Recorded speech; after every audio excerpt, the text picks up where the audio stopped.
So ayan, continue po tayo, no. Ito na po yung karugtong ng ating video na naputol, no, kasi medyo mahaba na siya. So nasa mga 8 minutes na po tayo para hindi maging boring yung video natin. So dito nakat na po natin yung sinasabi nating CKB1 at saka CKBB1. Ito CKB1, tapos yung pares niya CKBB1. So kita nyo naman, meron na tayong bakas ng pag-cutting dyan. Ayan.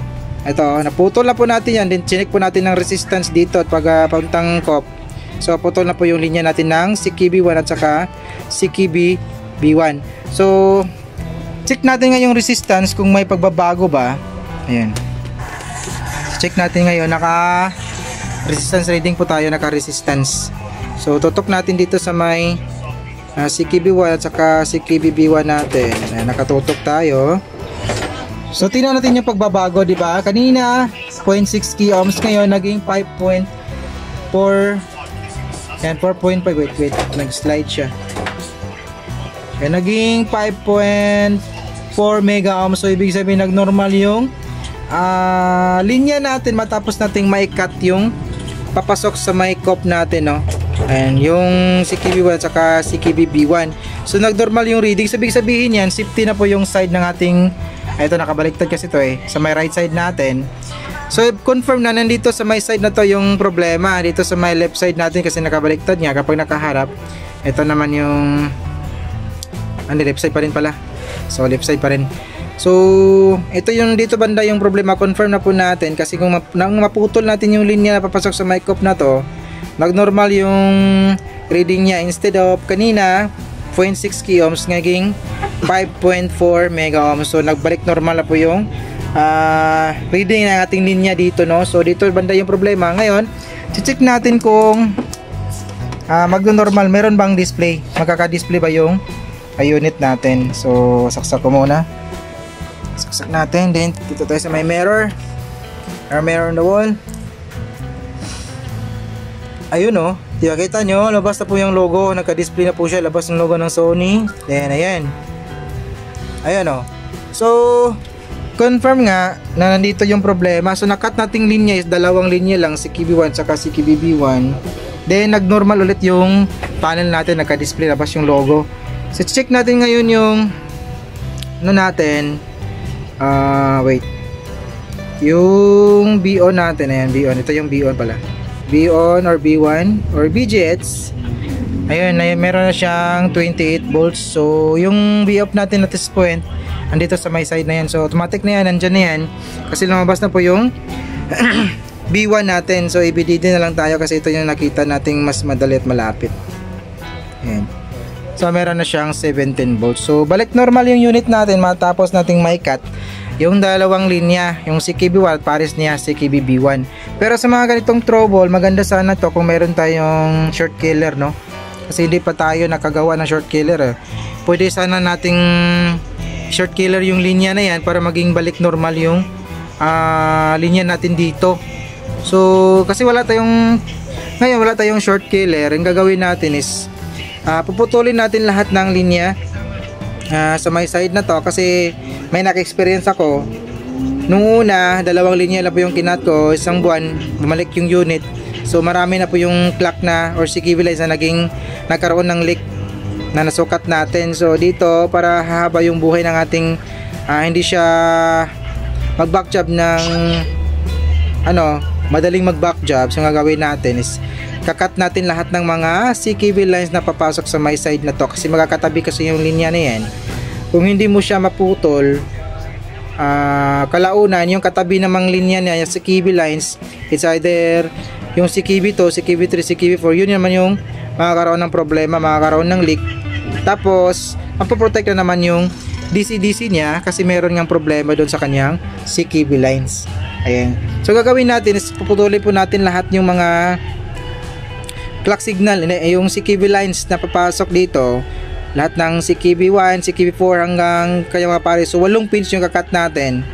And then tingnan natin kung wala bang resulta o problema doon sa kanyang screen, kasi kapag meron siyang fine lines, kailangan natin pagdudugtungin yung mga clock signal na papasok sa my source scope, hindi yung galing sa my level shifter natin or DC-DC, level shifter nga.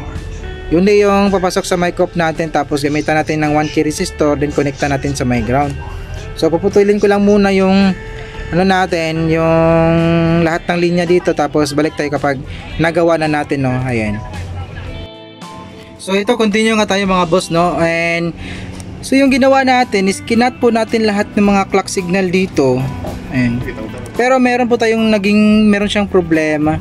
Ayan, bali ninugtong na po natin yan. Yung nakaiwang dyan, putol, is yun pa rin yung kanyang CKB1, tapos yung kanyang CKBB1. Etong unit, ito, tapos ito. So the rest, pinutol po natin yan, dinamay natin yung BG at saka STB, ay na yung BOP nya, tapos yung STB ito, pinutol natin yan. So nung pinutol natin yan is nagpo-protect po yung unit natin. Lalabas naman yung kanyang logo ng Sony, pero kalanan parang mag-page siya, tapos protect na, bagsak na yung mga supply. So nagtaka ako kung bakit nagaganon, kasi mga kadalasan na experience natin, hindi naman siya problema kung may cut natin yung lahat ng clock signal dito. Pero ang ginawa ko, binalik ko na lang lahat ng mga naputol natin, ay hindi pala lahat, iniwan natin yung may problema, itong CKB1 tapos CKBB1, then the rest tinugtong natin yan, CKB2, CKB3 and 4, tsaka pares nya dinigtong pa natin, pati yung STBP natin tsaka BOP, ayan, dinugtong po natin yan. Medyo mahirap nga lang, pero naidugtong na po natin yan. Itong CKB2 ito. So naiwang putol CKB1 tapos CKBB1. So nung balik natin yan, nag-normal ulit yung display niya. Iwan ko lang kung bakit talaga, nung dahilan kung bakit nagpo-protect yung unit natin kung walang clock signal na matitira doon sa kabilang side. Ayun, no. Nalabas naman yung display niya, pero nung nakat natin lahat, logo lang, tapos fade away na, then protect, bagsak na yung supply. So obserbaran natin to kung ano yung dahilan, pero pwede naman gagawin natin is putulin natin lahat ng mga clock signal dito, tapos disable natin yung protect dito, cut natin yung tatlong linya na yan sa may pin port 15 at saka 16, 17. Ayan yung tatlong maliliit nito. Ayan o, yung mga may bilog dyan. So pwede naman i-cut natin yung kanyang protect, pero hindi lang muna natin gagawin yan, at hayaan lang muna natin na ganitong setup. Kung kung tatagal ba talaga siya, kasi dalawang beses pa naman tayo naka-experience ng Samsung, isang Sony, na pag hindi na-cut lahat ng mga clock signal is magbaback job siya, babalik siya, hindi lang alam matan siya kung ilang araw, ilang buwan, ilang linggo. So wait, kala ko nag-protect na siya, hindi pala, lumabas pala yung kanyang mga logo sa may bandang itaas. Ayan. So makat natin yung dalawang linya, yung CKB1 saka CKBB1. Wala naman doon nakikitang problema doon sa kanyang screen. Pino naman yung kanyang mga linearity.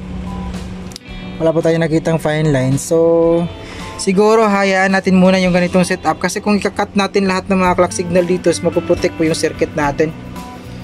So iwan ko lang, hindi ko pa to hindi pa ako naka-experience ng ganitong problema kung bakit siya mapoprotect kapag nawalan ng clock signal dito sa may side na to. Chinik ko naman ang linya, nakat natin, putol na po lahat, tapos wala din namang grounded dun sa kanyang linya, pero bakit siya nagpo-protect? So pag-aaralan natin yan sa susunod na video siguro. So ngayon, ito lang muna yung setup natin, observeran lang muna natin, no? Ayan. So hanggang dito lang yung video natin mga paps. Maraming salamat pala sa mga natsagang nanood, and may God be with us always, and this is your servers, The Technician. See you in the next video. Bye bye.